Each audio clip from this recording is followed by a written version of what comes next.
السلام عليكم ورحمة الله وبركاته. موعد مباراة المنتخب المغربي ضد منتخب جزر القمر ضمن منافسات كأس العرب لكرة القدم داخل القاعة والقنوات الناقلة للمباراة.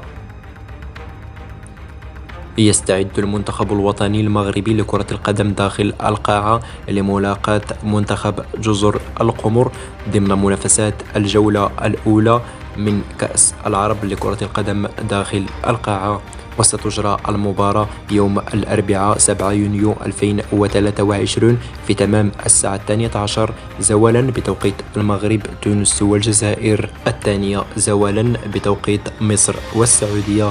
أما بالنسبة للقنوات الناقلة فمن المنتظر أن تنقل المباراة عبر قناة الرياضية المغربية.